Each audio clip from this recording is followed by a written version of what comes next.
دجال آئے گا قیامت کے قریب اور بڑے لوگوں کو گمراہ کرے گا. تو حضور نے فرمایا جو سورہ کہف کی 10 آیات زبانی یاد کر لے نا وہ دجال کے فتنے سے بچ جائے گا. اللہ توفیق عطا فرمائے. اس سورہ مبارکہ کی آیت نمبر 9 سے اصحاب کہف کا ذکر شروع ہوتا ہے. اصحاب کہف جب حضرت عیسیٰ علیہ السلام کو اللہ کریم نے چوتھے آسمان پہ بلا لیا نا تو دقیانوس نام کا ایک بادشاہ ہوا بنی اسرائیل کے اندر، بڑا ظالم تھا. اس نے گمراہی پھیلا دی اور جو لوگ معاذ اللہ کفر اور شرک نہیں کرتے تھے انہیں قتل کروا دیتا تھا. تو 7-8 نوجوان اپنا ایمان بچا کے بھاگے. او ہو اللہ اکبر. ساری دنیا مال بچا کے بھاگتی، وہ 7-8 نوجوان اپنا ایمان بچا کے بھاگے کہ یہ ہمیں کہیں کفر کی طرف نہ لوٹا دے. تو جا کے ایک غار کے اندر چلے گئے تو ایک کتا بھی ان کے ساتھ ہو گیا. انہوں نے کتے کو بڑے روڑے مارے کہ یہ اگر بھونکے گا آواز نکالے گا تو ہم پکڑے جائیں گے، ہم نے تو چھپنا ہے. پر اس کو نہ ولیوں سے پیار ہو گیا تھا. اس نے کہا بھگاؤ جتنا مرضی مجھے، فطرت میری ہے کہ میں بھونکتا ہوں، پر جب اللہ کے ولی ہوں تو پھر میں ادب کرتا ہوں. یہ قرآنی واقعہ ہے. اچھا یہ عین وہ واقعہ ہے قرآن مجید کا کہ جو بہت ساری چیزوں پر ویسے ہی نص ہے اور بہت ساری زبانیں ویسے ہی گنگ ہو جاتی.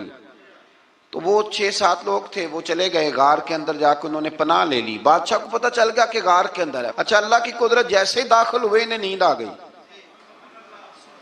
یہ سو گئے. اور قرآن مجید کہتا ہے، قرآن مجید کے یہ لفظ ہیں کہ کتا غار کے منہ پر بازو پھیلا کے بیٹھ گیا، گویا اپنے مالکوں کی خدمت کر رہا ہے.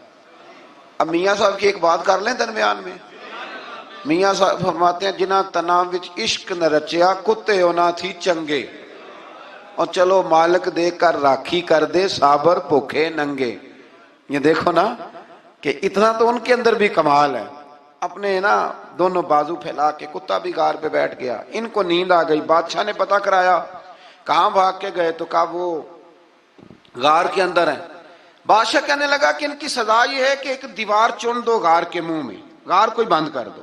جس بندے کی ڈیوٹی لگائی نا غار چننے کی، بندہ بڑا نیک تھا، اس کو دیوار بنانے کا ذمہ دیا. اس نے نا دیوار بھی بنائی اور ایک تختی پہ نا سب کے نام لکھے، اور وہ تختی ایک صندوق میں رکھ کے وہاں بند کر دی. اور اسی طرح کی ایک تختی اس کے نیچے لکھا کہ ایک تختی ان کے ناموں کی نا میں مال خزانہ میں بھی بند کر رہا ہوں.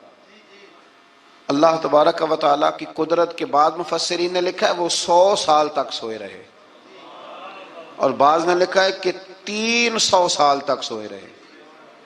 300 سال کے بعد اس طرح ہوا کہ حکومتیں بدل گئیں. بیدروس نام کا ایک بادشاہ آ گیا، وہ بڑا نیک دل تھا. اس نے ہر طرف حضرت عیسیٰ علیہ السلام کی شریعت کا پھر سے نعرہ بلند کیا. اب نا کچھ لوگ ایسے تھے جو منکر ہو گئے تھے کہ مرنے کے بعد دوبارہ کیسے اٹھیں گے. بادشاہ ایک دن حجرے میں گیا، جا کے دعا مانگی، یا اللہ کوئی ایسی بات دکھا جس سے لوگوں کا ایمان پکا ہو جائے. اس طرح کے بھی بادشاہ ہوا کرتے تھے. تو رب کریم نے کہا میں نے تو پہلے یہ راز چھپا کے رکھا ہوا ہے، کھول دیتے ہیں. اس نے دعا مانگی اور ادھر کیا معاملہ ہوا، ایک چرواہا بکریاں چرانے والا وہاں سے گزرا. اس نے سوچا یہ دیوار ہے، اگر اس کا منہ کھول لوں نا کبھی تو میری بکریاں یہاں تھوڑا سا دھوپ کے اندر سستا لیا کریں گی. اس چرواہے نے کیا کیا کہ اس نے وہ دیوار گرائی تاکہ میری بکریاں اندر جایا کریں. وہ دیوار گرائی تو اس نے اندر 6-7 لوگ سوئے ہوئے دیکھے اور کتا بھی سویا ہوا دیکھا. اللہ تبارک و تعالیٰ اپنی قدرت سے، اپنے فضل سے ان کی کروٹیں بھی بدلتا رہا.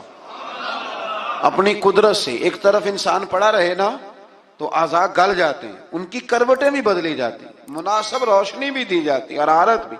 اس نے دیوار گرائی تو ان کی آنکھ کھل گئی.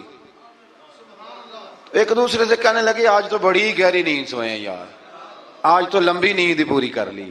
چلو بھوک بڑی لگی ہے، ایک دوست کو بھیجو. یہ سارا واقعہ قرآن مجید میں موجود ہے، میں اپنے لفظوں میں بیان کر رہا ہوں. جاؤ ایک دوست کو بھیجو بازار سے نا کھانا لے آئے. پیسے وہی 300 سال پرانی کرنسی. وہ جب نان بھائی کی دکان پہ گیا نا سامان لینے، اس کو پیسے دیے تو نان بھائی نے ہاتھ پکڑ لیا، کہنے لگا میاں تو کدھر سے آیا، یہ کون سے پیسے؟ اس نے کہا پیسے کاہے کہ میں بھی سوچ رہا ہوں کہ حالات بدلے ہیں، سارے حضرت عیسیٰ کا کلمہ پڑھ رہے ہیں، ماحول اور ہے. اس نے کہا تیرے ہاتھ کوئی خزانہ لگ گیا ہے. یہ تو ہم نام سنتے تھے کہ یہاں کوئی دقیانوس نام کا بادشاہ رہا ہے، کوئی خزانہ، بتا کہاں سے لیے؟ شور ہوا، حاکم شہر تک خبر پہنچی، بادشاہ تک پہنچی، اس نے بتایا کہ بھئی ہم تو دقیانوس کے ڈر سے بھاگے ہیں، کل بھاگے ہیں یا آج سویرے، اتنا زیادہ ہمیں پتہ نہیں، کل یا آج سویرے بس نا، اتنا سا ہمیں یاد ہے کہ ہم گئے تھے۔ بہرحال لوگ جمع ہو گئے، اکٹھے ہو گئے، غار تک پہنچے۔ اب جو غار کے اندر تھے وہ پتہ کہتے کہتے ہیں لگتا ہے ہمارا دوست پکڑا گیا ہے۔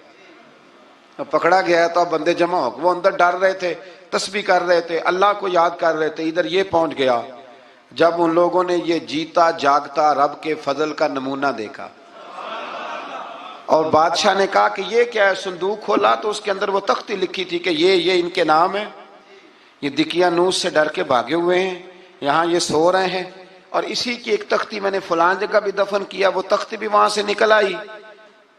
اب سب لوگوں کی آنکھوں میں آنسو آئے اور سب کہنے لگے لا الہ الا اللہ، لا الہ الا اللہ، لا الہ الا اللہ، سب کہنے لگے ان اللہ علی کل شیء قدیر۔ جب ان کی بات پوری ہو گئی، لوگوں کے ایمان پختہ ہو گئے، تو اصحاب کہف کہنے لگے کہ ہمیں اب اجازت ہے، ہم پھر دوبارہ غار میں جاتے ہیں۔ وہ غار میں گئے تو رب نے پھر انہیں موت عطا فرمائی، نیند عطا فرمائی، تحفہ دیا۔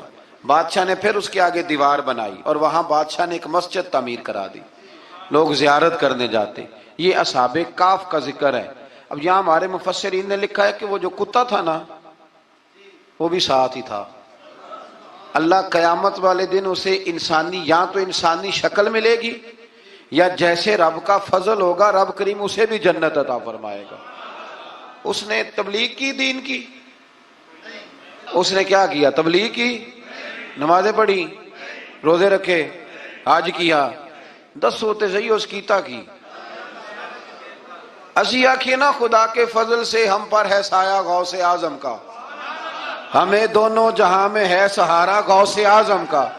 لوگ پریشان ہو جاتے ہیں، کہتے ہیں کس طرح کی بات کرتے ہو؟ تو میں نے کہا اصل میں تیرا عقیدہ کچا ہے، وہاں تو کتا چلا جائے ولی کے پاس تو رب اسے جنت دے دیتا ہے، تو جیگتا جاتا مومن جائے تو اللہ کیوں فضل نہیں فرماتا؟